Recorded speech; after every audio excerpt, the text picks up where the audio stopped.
Hey, and welcome back to another atetreewon product reviews. And today we're taking a look at the PlayStation Classic. Let's see if it brings back any memories. And welcome back to another atetreewon product reviews. And as I mentioned, today we're going to check out the PlayStation Classic by Sony. So let's go ahead and unbox it and check out what's inside. Towards you. Alright. Oh, let's check out the box real quick, man. I'm getting ahead of myself here.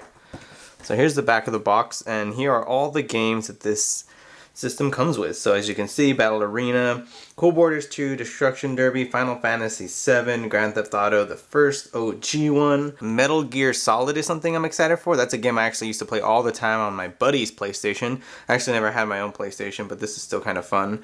I used to play a lot of Rayman, Siphon Filter, Tekken 3, and Twisted Metal. So I'm really excited for those games. Definitely games I played a lot of. Also played a little bit of Resident Evil, so that's going to be a lot of fun. So it comes with 20 preloaded classic games. So what I'm going to do is I'm going to unbox this whole thing here. We're going to check it out, and then I'll show you a little bit of the gameplay. So according to the box, what comes in here is the PlayStation Mini Classic. You are going to get 2 controllers in here, so good job on Sony there. Looks like we're also going to get a micro USB to USB-A adapter, as well as HDMI connector. So as you can see, this entire game is rated M because of some of the mature rated content like Resident Evil. So without further ado, let's open this up. Ooh, so it's got more of a fan opening, so this box will be opening like this. Box struggles. Okay, alright, so this is the box within the box. Pretty clean white box, very minimal writing on there, just kind of the black PlayStation logo, so that looks kind of nice. Alright, so what is inside the box within the box? And of course we open the box up and we're definitely going to be greeted with our PlayStation Classic. Let's go ahead and take this buddy out. Yeah, that's a lot easier. Ooh, PlayStation Classic in the plastic wrapping here. Let's take it out and check it out. You know what, let's save this for later. This will be second to last, or last. We'll see what else we got. Okay, I don't know if this unboxing is supposed to be like super fancy or what, but it just feels like there's just so much in here. Okay.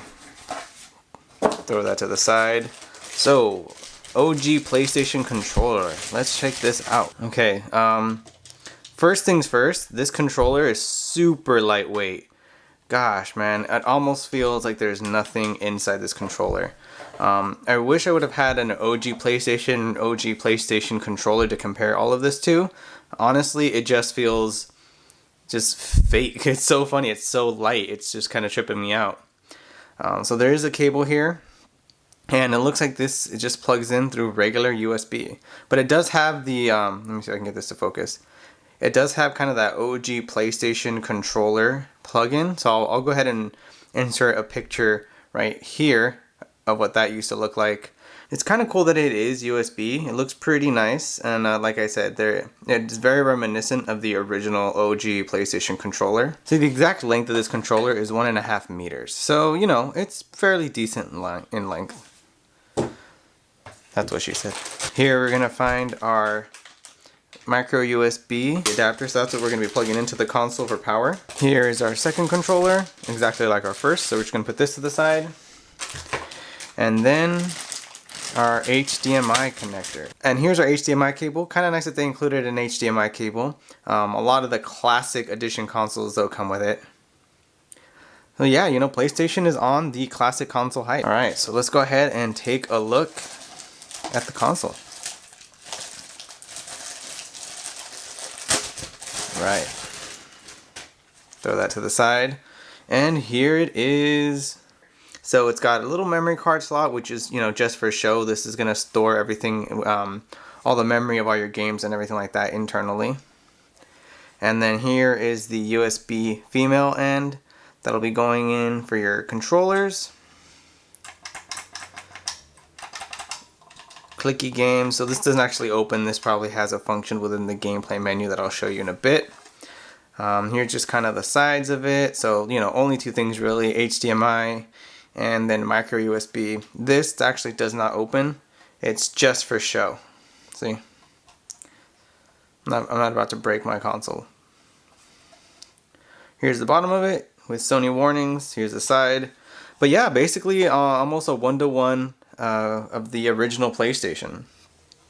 Pretty cool. Now, two things I have some issues with. First, and all the consoles do this, so I'm not gonna, so it's not against Sony or anything like that, but no wireless controllers. Now, I'm going to tell you why I kind of have an issue with no wireless controllers. The main reason is because, you know, these cables, no one really sits super close to the television anymore. You usually have a decent amount of feet between your couch and your television or whatever you're sitting in front of in your television. So the fact that every single manufacturer kind of makes you buy a separate wireless controller in order to play their games is a little annoying. I mean, I get it, it's cost savings, but a little annoying. Now, the second thing that's the absolute most annoying that I don't understand, that's everything in the box, guys. There is no power brick. Now, I get it, you know, everyone has a million of these little power bricks, it doesn't matter. But I paid $99 for this, so over $100 after tax, and Sony could not include a brick to charge this. I already either have to own one or plug it in directly to USB, and that is really, really frustrating. I get it, it's cost savings, I get it, you probably have 50 of them lying around at home to charge whatever you use to charge your phone or whatever. But again, like I said, for the money, they have to include the thing to charge the device. I mean, think about it. If you didn't have one lying around, if you gave this to a gift to maybe a kid or something like that, they wouldn't be able to play with this. They would be waiting, you know, they would have to find a brick, plug it in, and then go. So I'll be honest, I would say this is not ready to go out of the box. If you're not including a power brick, you cannot 100% say your console is ready to go out of the box. So just keep a note of that. No power brick is included in this PlayStation Classic review unit. Alright, but let's see if there's anything else left here in the box for us, just to double check to make sure we didn't miss anything. I do hear something. Oh, and what is this? Another Starbucks gift card. What? Yeah, that's right, guys. Happy holidays, Merry Christmas. So here's the code, and get ready. Here goes the special code you need to get it into your app. Boom. You get it? Good. Good luck to the first person that gets that. Alright guys, that's enough of that. So next thing I'm going to do here is I'm going to set this up on my television, and then we're going to kind of go through the console real quick, see some of the games, and see a little bit of gameplay. See you in a few. Alright, so I went ahead and connected the PlayStation Classic, so let's go ahead and turn it on and hear that special little tune that a lot of us remember.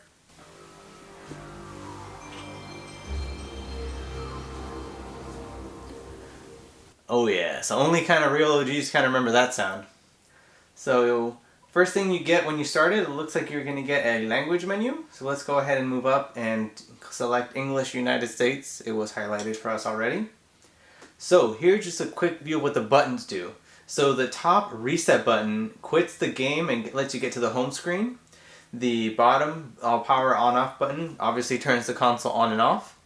And lastly, the button that says open changes virtual disks during gameplay. A lot of you don't remember, but the original PlayStation Classic, a lot of the games were on multiple discs. So if you wanted to, advance, you'd basically leave the console on, you'd open the console, take out the spinning disc, and put in the second disc, like disc 1, disc 2, disc 3, and so on and so forth. But alright guys, so this is kind of what it looks like, right? So we're looking right now at the virtual console system. It's kind of a round robin of the games.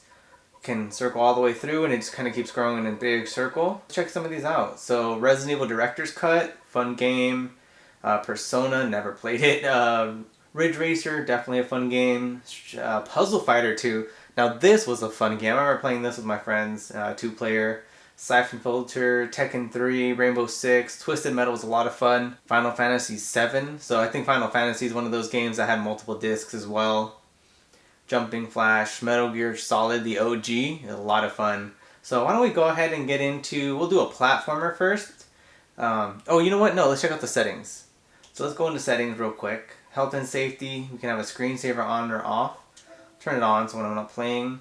Power save settings. So it turns the console off after 60 minutes of inactivity, so about an hour of leaving it alone. So I'll leave that on, that way I don't have to use up the console all the time. That looks like it's it, I guess. Huh. Okay. guides. So this will show us console buttons, stuff like that. I think we can just kind of get into it and play. Memory card. So here's a virtual memory card that you can use and play the games. Now I'm curious if it's anything like the Super Nintendo where you can have some save states. Looks like you do have a resume point, so it looks like it does kind of save and resume. Now I'm curious to see how many of those save spots you get. Now one thing I am going to say off the bat that I've noticed is these games are not going to play in full widescreen. Let's see. Right? I'm going to start Rayman right now and let's see how it starts.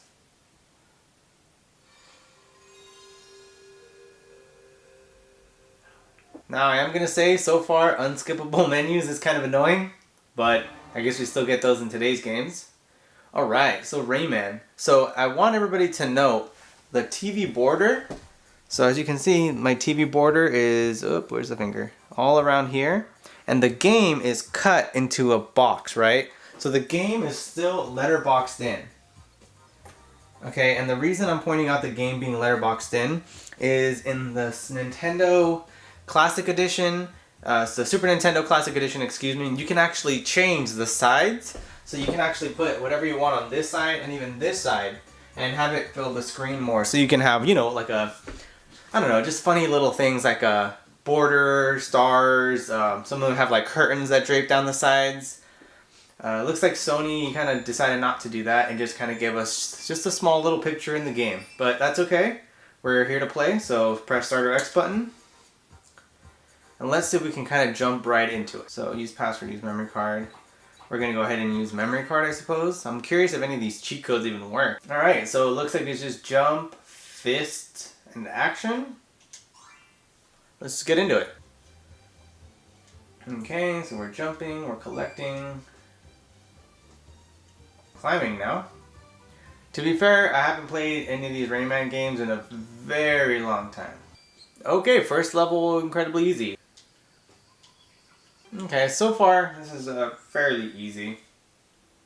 So say we played enough of this game and we want to kind of have a save state. Let's see if this will work. Reset takes us back to the game. Alright, so it does look like it gives us an option for a resume point of where we last left off. But it doesn't look like it gives us multiple resume points. So that's kind of frustrating. So we'll go back. And as you can see at the bottom there, our resume point is. Next game we'll play is, let's do some Twisted Metal. Because like I said, I used to play this game all the time. Alright guys, gotta love these graphics here. This is fun though. This is a one-on-one battle. And I'm definitely getting my butt beat. I'm about to dip, and it killed me. Alright, that was fun. But yeah, you guys get the gist. I'm not going to play all these games. You know what they are. There's some classic games. If you guys want to see more of an in-depth game demo, go ahead and leave a comment down below and let me know. That's about it. Let's do one more last impressions. See you in a bit. Hey guys, so here are my final impressions of Sony's PlayStation Classic. So what did I think? It hits the nostalgia buttons right there, so that's kind of nice. So, you know, basically, PlayStation's jumping on the nostalgia game here, just like Nintendo. PlayStation saw that Nintendo made a ton of money off their NES Classic and their SNES Classic, and they decided to kind of jump on board. However, it seems like it was kind of a bit half-baked for me. Here's some of the issues I had. Just comparing it to one of Nintendo's classics here. So there's only one save state. I checked in the game, and it looks like you can only make one save state as you're playing. Kind of annoying. I kind of wish there were more. I know Nintendo lets you make 4 per game, and that's kind of nice. I would also say Nintendo's interface is a bit nicer looking. The Super Nintendo one specifically has nicer music and kind of keep playing, and you can kind of do a little round robin as well, similar to the PlayStation's, but it just looked nicer. You know, there were more colors, the boxes looked nicer. It was just a nicer overall view as opposed to PlayStation's, you know, blue, light blue, and then games kind of round robining. It just looked lazy, honestly. It looked lazy. It looked like somebody back in September, maybe October, decided to do this, and they're like, hey, how can we quickly engineer ROMs to get these to work on here? Issue number 2 I've had with this PlayStation Classic is the fact that Sony didn't put any like other border options on the side. I know it's a small thing and I'm kind of nitpicking here, but you know, the SNES Classic is about the same price as this, and it feels like the software was just more baked for a classic experience as opposed to Sony wanting to make a quick buck experience. And then, and my last gripe with this, and this is kind of the big gripe for me, is it does not come with a power brick. Again, it does not come with a power brick. That is really frustrating. You're paying over $100 and this console isn't ready out of the box. I don't care what anyone says. I know you probably have 5 of those little bricks lying around at your house because you've charged your phone 100 times. But it's not a complete experience. I would not say this is a complete gaming experience because there's no way to plug it in and play. You have to make sure you have either a USB plug or another USB brick to use it. And honestly, for $100 for something manufactured by Sony officially, they need to include the brick. There's no way around that. There's no excuse for that for them. You're paying premium dollar for a premium experience, a premium device, and they can't include a tiny little $1 brick. Come on guys, let's get it together. So would I recommend this? You would have to be a hardcore PlayStation fanboy to want this. I am not a hardcore PlayStation fanboy. I bought this for the purpose of this review. Probably going to keep it around in case other manufacturers make Classic Edition consoles. I'm fairly certain PlayStation is going to make a PS2 Classic Edition. Probably going to hold on to it just to compare. This isn't good. And the experience on Sony's PlayStation is half-baked. Whereas the experience on any of the SNES or NES Classics is a bit more well thought out and more of a gaming experience. So buy this with caution. No power brick included. But have fun. Alright guys, that does it for another atetreewon product reviews. If you liked the video, go ahead and like it. And if you're interested in more of this type of content, go ahead and subscribe. And, make sure you have notifications on because you could be the lucky person that wins the next gift card. Alright guys, until next time, bye.